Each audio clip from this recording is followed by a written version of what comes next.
to Six Figure Coaches with Luke Charlton, where every week we interview a successful coach and break down their business. We take you behind the scenes in their marketing, advertising, and sales campaigns. We show you what's working. We show you their frameworks, their proven strategies, so you can implement them in your business to grow. Now let's bring on this week's guest. Here is your host, Luke Charlton.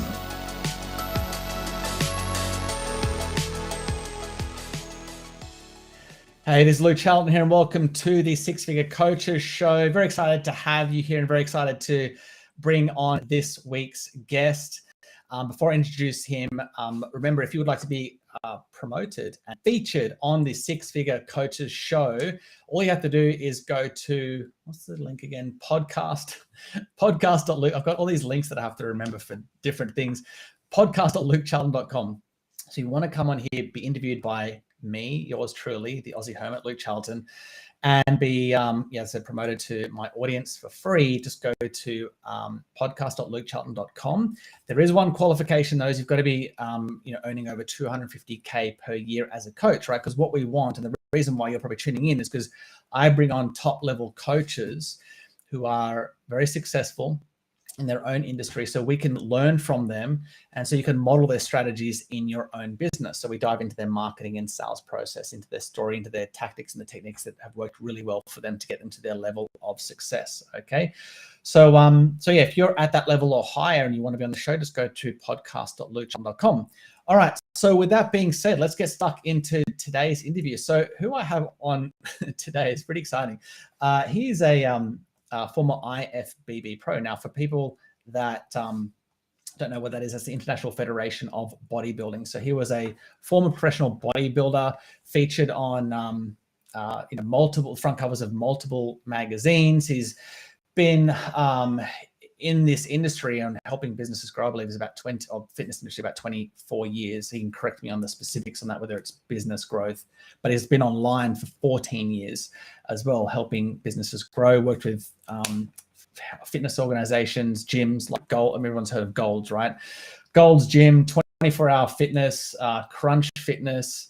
So some pretty big brands. And now he works with people to grow their own fitness business, basically online. So let me bring on today's guest, Tobias Young. Tobias, welcome to the Six Figure Coaches Show. So excited to have you here. Welcome. Welcome. Thank you, Luke. I appreciate it, man. It's good to be here. What's up, everybody? Glad to be here with all of you guys hanging out. Actually, it's good. I do a lot of these interviews at like 3 in the morning, 4 in the morning. I get up really early, so I have calendar space at that time. And usually I'm a bit more quiet because my family's asleep, but I like your energy. It means I can kind of speak a bit louder as well. Yeah. Too. Anyway, so Tobias, tell me, as I said, you've been in the industry for almost 24 years now. And can you tell me a little bit about, when you say in the industry, is that including the professional bodybuilding, or have you been helping businesses grow for that? Like, can you just give us a bit of an overview of your story to bring us up to where we are today, or where you are? Yeah, today? Absolutely. I started off actually doing personal training back in 1999. So that's where I first got started inside the industry, and then from there rose up the corporate gym chain, ranks and so forth, and then started doing some online fitness coaching. I competed for 16 years, and that's where I turned pro, and got lots of cool, had lots of cool, fun things. I was sponsored with Optimum Nutrition, which is, you guys know, it's the biggest supplement company out there. So they were flying me all over the place. That was my main protein for like 10 years. Yeah. The lines used to be insane to every single Olympia and Arnold Classic and LA Fit Expo. It was crazy. It was so much fun, but it brought me so much joy. And so now what I do is I help online fit pros and create their business online, and then grow and scale their business. Oh, very cool. Very cool. So was it just a natural transition to do that, like to become, was it just like, oh, this kind of makes sense based on what your background was, or how did that transition happen? Yeah, it's a funny story, because I like back a long time ago, I didn't want to become a personal trainer because I was so passionate about fitness. And then finally I was like, I caught myself working at a bank and doing door-to-door alarm sales and all these this crap I didn't want to do. And I was like, you know what, I'm just going to go all in and do personal training. And then from there, it's like, within 3 months of doing that, I like broke the club records and had a lot of fun. And Did that. And then, obviously working in a corporate gym, you learn a lot. You learn a lot of structure. You learn a lot of systems. Yeah. But then in a corporate gym chain also is they have caps, and like the more that you make, then they start, bumping up the goals for the club, and then you have to make even more. So it's kind of like unfair, and it almost discourages you from wanting, to keep growing. And I just figured, like, what, there's got to be a better way. And then on top of that, doing all the competitions, people used to, reach out to me, hey, will you do like a nutrition plan and workout plan for me? A long time ago. And this was before online training was like even a thing. And it was like back and forth, like email and all this kind of stuff. And I just realized that I wanted to continue to maximize my impact with that. And so, for the first 5 years online, I struggled. I freaking sucked, to tell you the truth. Like, I didn't know what to do. I was sending like Excel spreadsheets and docs and all this stuff and going back and forth, and like literally just because it was like on my lap, but not really being able to grow it and scale it how I wanted to. Finally, what I did is I started to actually invest in myself and started hiring some, business coaches to be able to help me grow my business. And that's when it started taking off. Like, I made all the mistakes in the beginning, Yeah. So, let's tell me about some of those mistakes. That's where the learnings is, right? So tell me about some of the mistakes you made. And then also, what specifically did these mentors help you with to get you to the next level? Yeah. So the first mistakes I started making was I would listen to marketers as opposed to like business coaches. And they were like, hey, you need to get a website if you want to make this happen, if you want this to grow your business. And I was like, okay, well, I looked for like the best, some of the best people around to help me with my website. And it was like $4,000. So I paid $4,000, got a new website, and then crickets, right? Yeah. Nothing happened. I didn't have any clients. I was expecting like, why are people not signing up for my program? I built out a website and all this stuff. And then, finally someone else connected with me, and I was reaching out, and it was like, no, it's not a high converting website. It doesn't have not a funnel conversion. Yeah, it's not a funnel, like the correct type of funnel. So I was like, oh my gosh, okay, here's another $4,000. And then nothing freaking happened. And they're like, oh, well, you need SEO to drive people there. Da, da, da, da. And so then obviously SEO is like one of those long-term time things, and still nothing happened. I was so frustrated.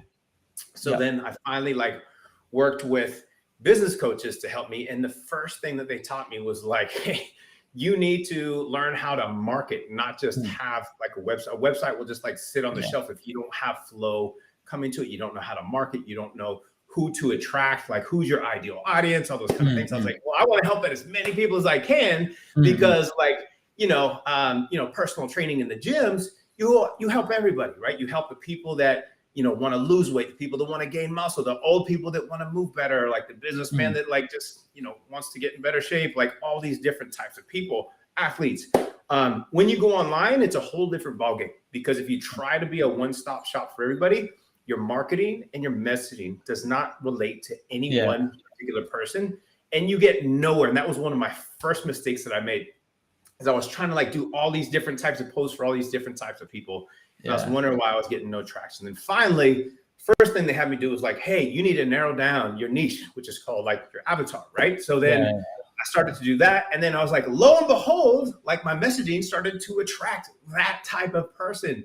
And then it just started to grow. And then there's, things like, building authority within that niche, building out your social media, creating a content strategy, having lead magnets that you create, where you're having giveaways, creating an offer that stands out, like the whole sales system. How do you do like a two-call close, and building out the back end pro? So those are all things that my mentors, worked with me on, and I worked with, some great ones that helped out a whole lot. So it's one of those things that, a lot of coaches struggle with that to niche down, right? Because they understand it logically when you say, if you try and speak to everyone, you speak to no one. But then when they actually sit down to actually narrow it down, there's something with their hand. They can't just write in a specific avatar. Something stops, and there's that block of like, they understand logically, but they don't kind of believe it deeply. So that's something that I have to work on a lot with a lot of my clients as well. So, but it works, right? I mean, it helps you create a much more specific message that cuts through all of the other messages. right? And that's what gets you the response. Like once you get a bit more specific, you have craft an offer for a specific audience, you start getting a better response in your campaigns. Yeah, exactly. You have to address the pain points. Yeah, exactly right. Exactly right. Okay, cool. So getting clear on the avatar was the first thing. Now, what was there, like, tell me about the specific strategies that, and this is going to be relevant to the coaches listening in as well. Obviously, you're at a much higher level now, but what did you initially, once you got clear on that target market, what were the next steps for you to start bringing in more consistent clients? Is I had to be where my avatar hung out online. So you have to establish yourself and create yourself as the authority. Because if you're just like, you know, a nobody, like people don't see you as a go-to coach. So you have to actually be, you know, where are they hanging out online? Are they in Facebook groups? Okay, what are they shopping for? What are they doing? Like, how can you provide more value? So when you start to do that, you build, I'm sure you guys have heard the know, like, and trust factor. If people don't know you, like you, and trust you, they're not going to invest, especially if you have a higher ticket program. They feel like they need to learn more. And then you have to build a lot more nurture and things in there, unless it's just like a low ticket, low dollar amount. But then you don't want those type of clients, because that's what I started off with. Is I started off with a low ticket offer, and you would attract the worst clients. Nobody would, like, because they didn't pay very much. They didn't pay much attention to the program. You get the headache clients that want you to do a million different things for them. You have so many different clients, so you're having to create all these different type of programs. Eventually, when you narrow everything down, you create one specific type of program that solves one big problem for one type of person.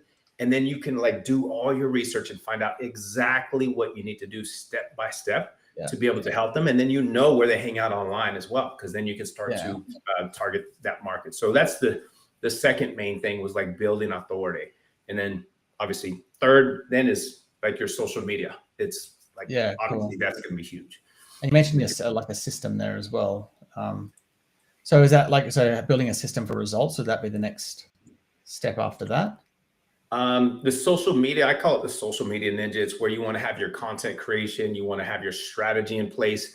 So you want to take your viewers through specific actions and thought processes, right? You want to show that what they're doing is wrong, and what they are doing is right? So for example, I'll give you like a weight loss scenario. If somebody thinks that skipping a bunch of meals is going to be the best way to lose the most amount of weight, obviously it's going to hurt their metabolism. They're going to get super hungry. They're going to get mood swings. They're going to be tired. The metabolism is going to crash. Then they're going to overeat and have all these binges and things like that. So that's not the best way. So you actually explain what they're doing is wrong, and here's why, right? And then you want to have things that you give away where you give value. If you give, like, you'll get 10 times more back in return. And then obviously you want to show like social proof that you can get the type of result that they're looking for. So initially, if you don't have a lot of clients, you can start off doing challenges or a case study program where you charge less, or you can start to, you know, coach your friends or whoever it is, just so you can start to get some testimonials and some social proof, because that's going to be huge.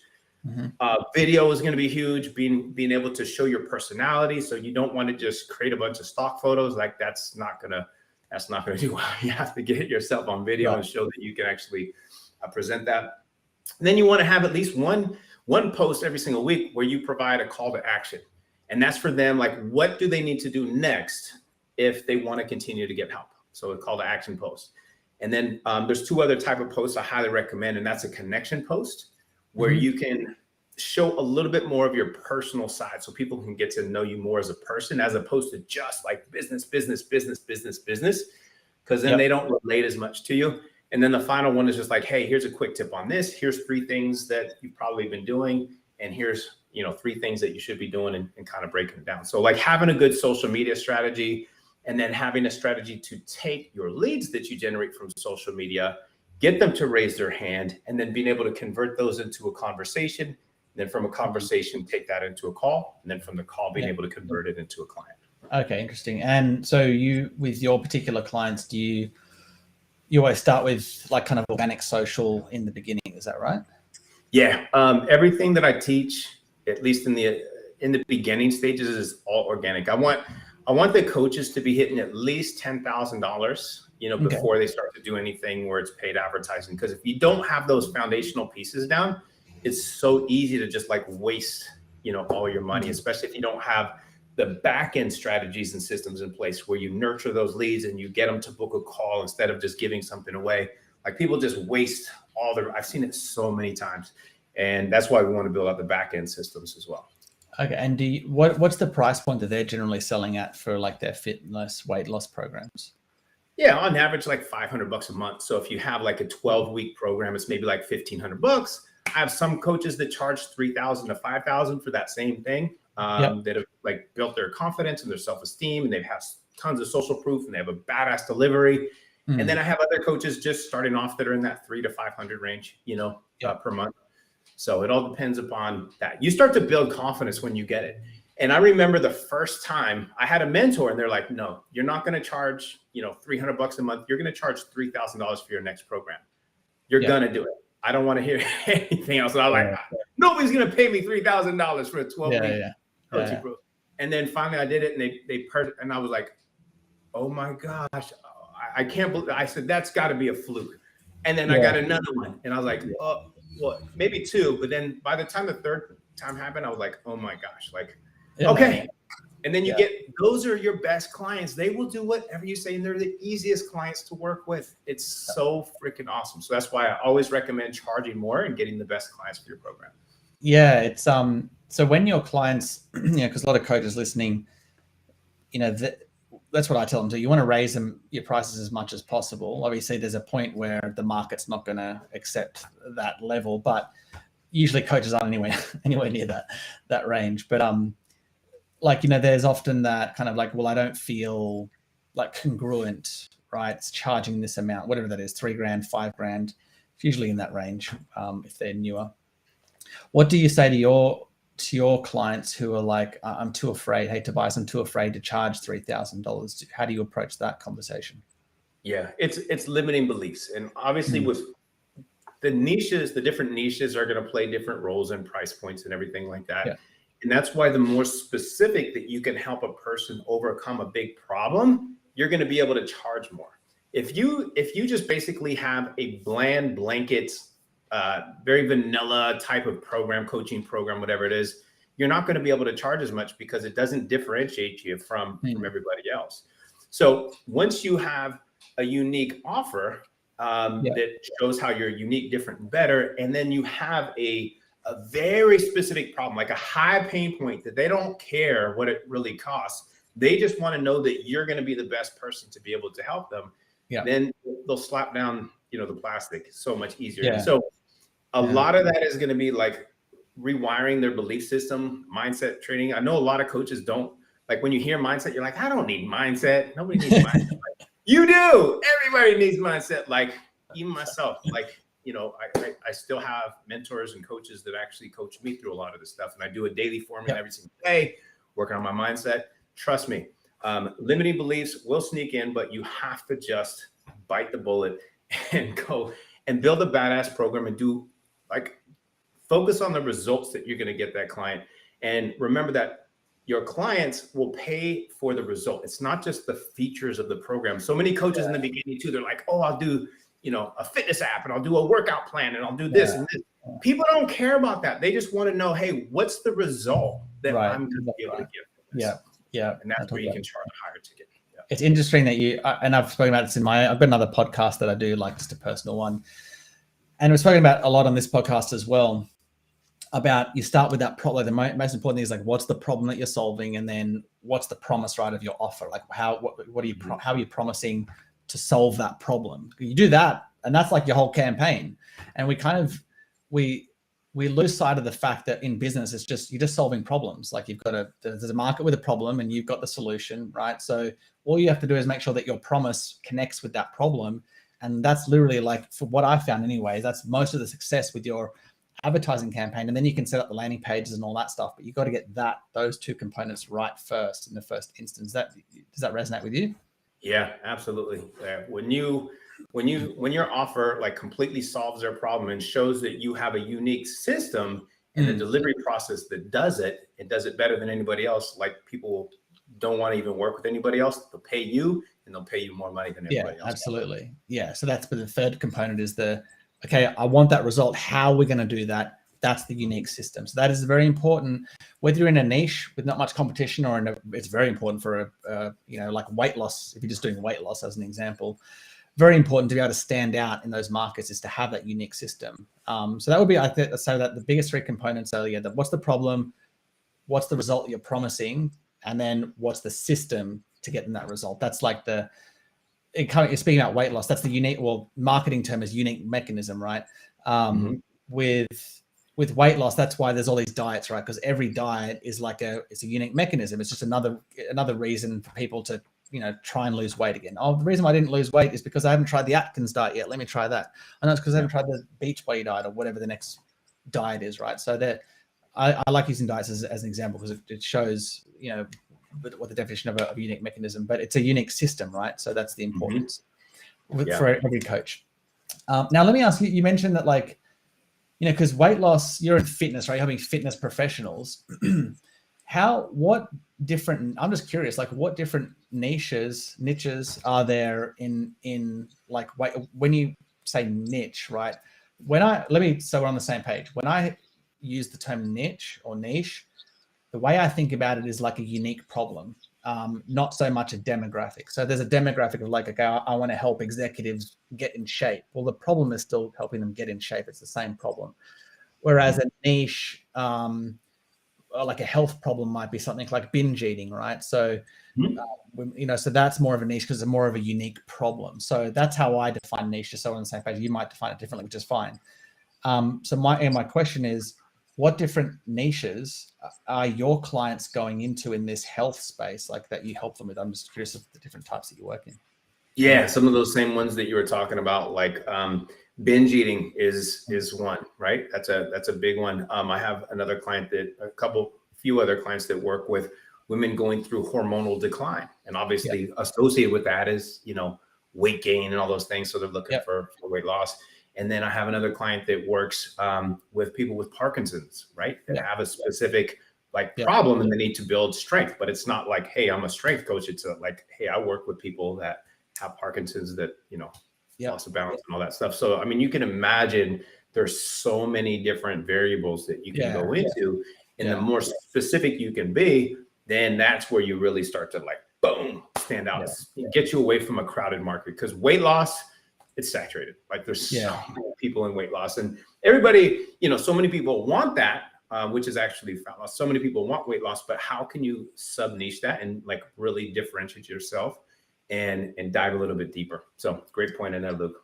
Lots of them. Yeah, cool. Again, this is what we're discussing right now is where the money is made. Because we're marketed to so often by Russell Brunson and stuff. I'm not trying to talk to, he's a great marketer, but these marketers make us think that the reason why we're not successful is because we don't have this, as we were saying before, this 5-day challenge funnel or this tripwire funnel, or whatever it is, where what we're discussing right now is actually where the money is made. It's niching down, finding a subcategory, getting very clear on the market and their pains and frustrations, creating a great offer for that market that's unique. And then once you have that, you can put that message in any type of funnel and it will, generally convert, is the way that I think about it anyway. So I think it's a really valuable conversation here. So let me ask you, so you do organic for coaches kind of just getting started. Now, once they're at a certain level, that 10K a month level, and this is maybe what you're doing in your business, where do you take them to from there? Do they go on to advertising from there? What are the other strategies that you teach them? Yeah, so the first part is going to be growing a team to support them, and then building out the systems and automation so they can actually free up a lot of their time as well. But a lot of times, in the very beginning, you're doing everything, right? You're doing the social media posting, you're doing all the lead gen, you're doing all the conversations, you're doing all the sales, you're doing all the coaching, you're doing all the progressions. Eventually, you're going to be like, this is too much. This is too many things on my plate, especially when you start getting 30, 40, 50 clients. Then what you need to do is you need to have a team come in place to help take some of those things off your plate to free up your time so you can focus more on the items that you love to do, right? So maybe you love doing the coaching aspect, but you're like, man, I can't stand doing all these sales calls or whatever it is, or doing the outreach and the lead gen. you can get somebody who loves doing that part. Some people just love doing the sales, and they'll like come on and do a commission percentage. Or so many people, as you know, like probably, hit us all up in the DMs. Hey, I'll help you out with lead gen. They'll do all the lead gen for you. Obviously, I want the coaches to learn how to do it really well themselves first before they hire somebody. So that way they can create the proper SOPs, like standard operating procedures on how it should be done. What's the messaging? What's, what works, what doesn't work. Because if you just outsource everything without knowing, behind it, then, you're at mercy of whatever happens to them. And it's never going to be fully optimized, because you're going to know better than anybody else what your market needs and wants. And then from there, obviously, going into paid advertising and being able to scale once you have the whole system and frameworks and funnel and everything set up. Then you scale it with the ads. Okay, cool. And actually, I just hired a salesperson for the first time and gone through the process of like training them up. And he's actually starting on as a setter role, so like just dialing for me. But I did it all first, right?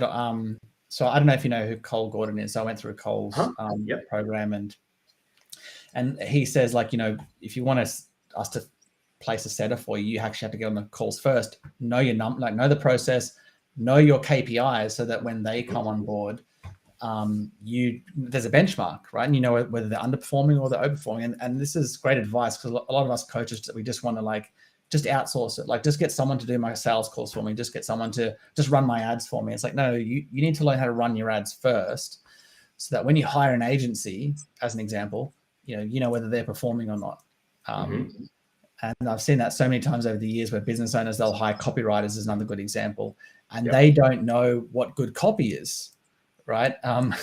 So I recommend coaches, like, even if you don't want to be a professional copywriter, like, study some copywriting books, so you understand when you go to critique someone's copy that they've written for you, whether it's good or not. And that's like one of the most important parts of your business, is having a message that converts. So yeah, great advice there. Now, what are some of the mistakes that you see that, throughout this process of getting to the paid advertising stage? What are some of the other mistakes that you see your clients make on that journey? Yeah, it's usually when they try to skip steps and they don't follow like the proven pathway, because I have a full proven pathway, the templates, like literally it's plug and play. Like, here, we have to obviously tweak it to your marketing, your messaging, those things, but like literally everything's in there. And they're just like, well, let me get my website first done. And I'm like, follow this first. You're not going to build a website if you don't even know who you're trying to target. I see this all the time. And then, hey, you need to get feedback. Like, if they try to skip getting the feedback that they need, that's another big mistake.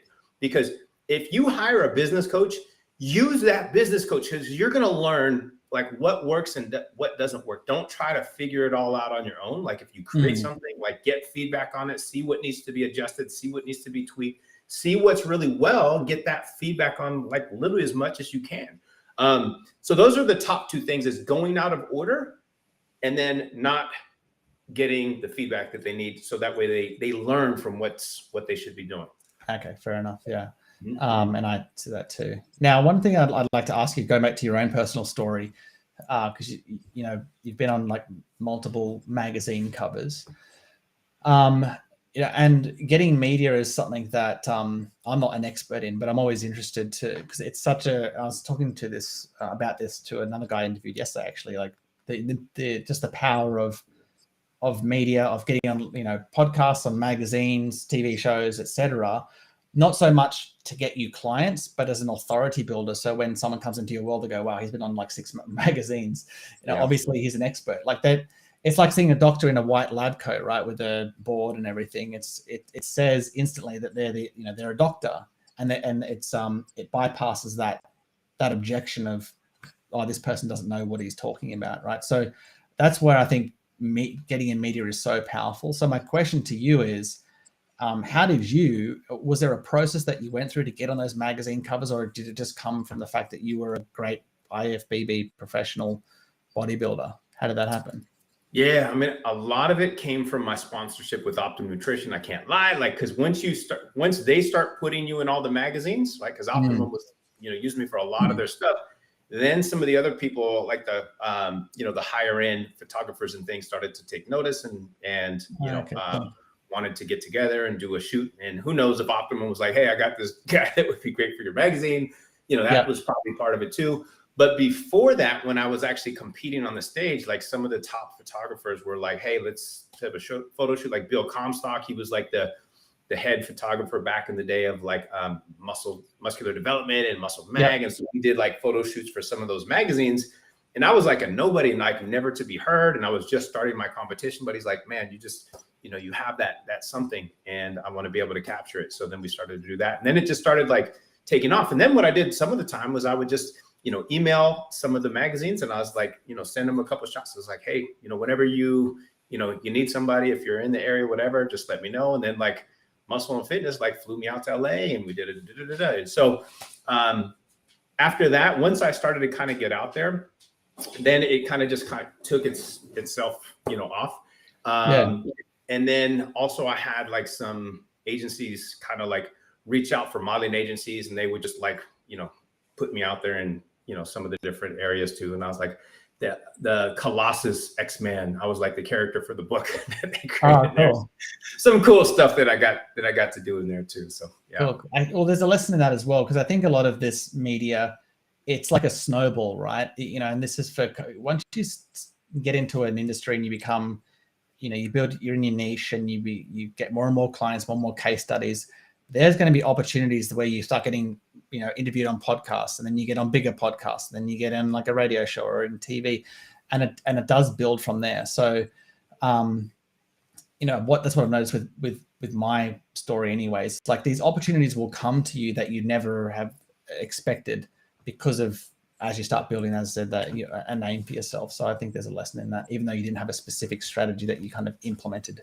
Does that resonate? Does that make sense what I'm saying? Yeah, 100%. I didn't have a strategy. I was just like, literally, I was like, I just wanted to compete and I've always dreamed, like one of my dreams was to be on the cover of a Muscle and Fitness magazine. And it was just like a goal. And I was just, I was like, okay, that's my goal. I would love to be able to hit that. But then I just started, competing and working out. And, I had started off doing like, I think a local shoot with like a local photographer just to get some stuff from, like Optimum Nutrition to send them out. And then from there, it just like, once you get in one big thing, it just takes off and it just goes. Actually, that is a great lesson. Because when you get in, that is a great lesson. Because when you get in media, one of the first, like if you want to get on a TV show or something, one of the first things that they'll do is they'll kind of go, what other TV shows have you been on, right? The reason why is because they want to know that you're a safe interview, like you're going to deliver good value or whatever it is for the show. They don't want you to come on and just kind of freeze and like not be able to speak properly. So they look at other things that you've been on to know that, this person's an actual expert, they're safe, they know how to deliver an interview, et cetera, et cetera. So you're right there. It's a great lesson. Like once you get on one, then it leads to the next one. So it's probably the hardest to get in that first big one, but then it snowballs a lot faster from there. So that's a good tip. So once you get on one, leverage that to get on the next one, then leverage that to get on the next one. It's much easier from there. Yeah. Cool. So my next question is, what do you do to get clients? Like, do you have, are you running ads at the moment? If so, what does your funnel look like, for lack of a better word? Yeah, I run ads, and I also have like a team that works for me, like appointment setter team and so forth. So I have 3 people that, are booking appointments. And then I have a sales team. I have 3 sales reps that handle the enrollment process. And then I handle the actual coaching. And then I also have an ad agency now that does the ads and takes care of all that stuff off my plate, which is nice. So, various different types of strategies. So sometimes you want to do like top of the funnel. So top of the funnel is more towards like a newer audience, like for those of you who are learning what that means. So you can do things like lead magnets, things in there. So it's something that you're going to be able to give a value where they can download and they can start to get to know who you are. And then from there, you can retarget the top of the funnel into what's called middle of the funnel, where they like kind of like the next step, where you can do maybe a little bit of a training type video, something where it's like, give them some more value instead of just like a free ebook download. It's like, hey, there's a free training on how to overcome this.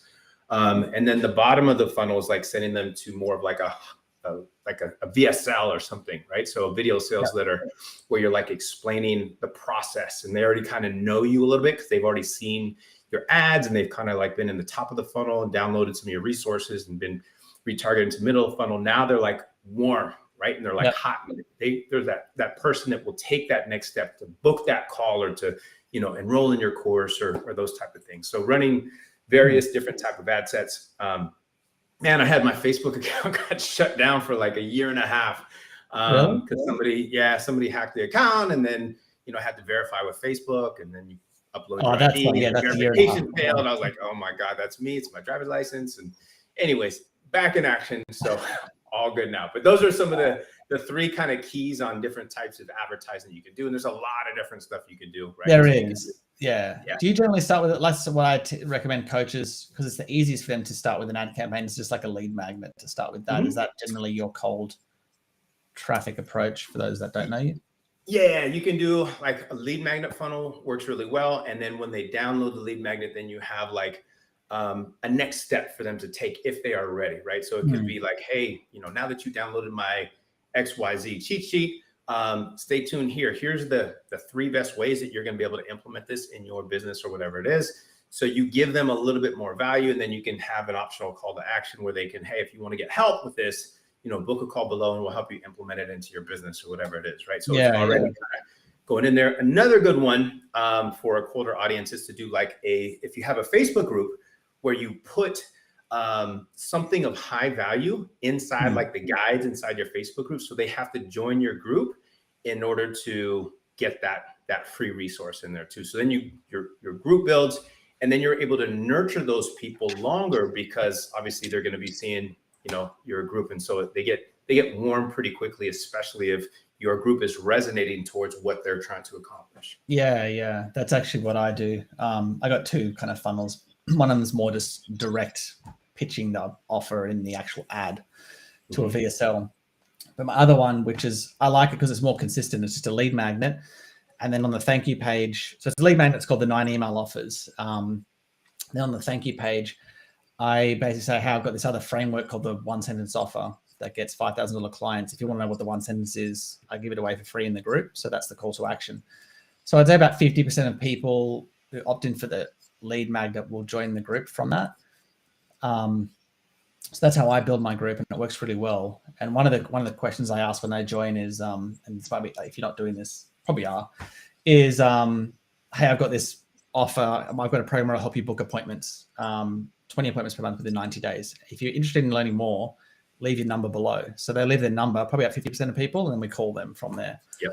So that's it's a little strategy for everyone listening. That works really well from a lead magnet. Like I said, I like it because it's more consistent than the pitching the offer in the actual ad, which can work really well. It gets those people that are ready to buy right now, but there's not as many of them. So it tends to be quite inconsistent. Like some days the cost per click like doubles versus the day before. Which is a bit annoying. So again, I like lead magnets. The way I teach it, it's just easier. It just makes things much easier. Cool. All right. So final question, Tobias, and I appreciate your time. You've delivered so much value today. So let's pretend you're at the top of a mountain, and I ask this for all guests, right? You're at the top of a mountain and you're looking down, there's thousands of coaches, and you can only shout one message to them to be more successful. What is that message? Hire a coach that's been there and done the exact thing that you're looking to do. Yeah. So you're either, you guys know this, you're either going to invest a bunch of time and you're going to be making all these mistakes like I did for my first 5 years. I tried to do it all on my own. I was like, no, I'm not, I don't need to hire anybody. I can figure this out. I didn't figure it out. Or you might be able to figure it out, but then there's still going to be plenty of holes in your game. Or number 2 is you cut that 5-year time frame into like 5 months, and you learn like everything that works from top to bottom, so that you're not reinventing the wheel, and you already can work on a proven system, and then you can just implement those steps, and then you can just make it yours. So obviously making unique to your own situation. That would be my number 1 thing. If I could rewind time, I would have done that from day 1, and like it would be so much better. I would have saved so much time, effort, money, frustration, headaches, everything. That's good advice. Although it is great advice. One caveat to that I'll say is, hire the right mentor. I did exactly that. I spent about $35K on my first mentor, and he ripped off that many people that he ended up moving to China because, no joke, because he just got such a bad name. Because no one knew him over there. So I would say, yes, hire a mentor, absolutely, but just make sure that they're the right mentor. As you just said, like someone that's actually done what you want to do and has coached other people through that process. And I thought based on his case studies that he had done that, but he was he's one of those typical gurus that we all kind of rally against in our marketing. So Yeah. Anyway, Tobias, thanks for coming on again, for giving up your time, delivering great value today. So where can the listeners and watchers viewers go to learn more about you and what it is that you do? Yeah, thanks for having me, Luke. This was amazing. If you want to check out like my main landing page, it is tntfitprocoaching.com, or feel free to reach out to me on Facebook or Facebook Tobias Young, Instagram it's Tobias Young 1, or you can, if you're a fit pro looking to grow your business and you want to join a cool Facebook group, lots of cool resources, then you can go to the online Fit Pro community. Thanks, Tobias. So go check out Tobias, and once again, thanks for coming on, Tobias, and for everyone for listening in. We'll see you on next week's show, Six Figure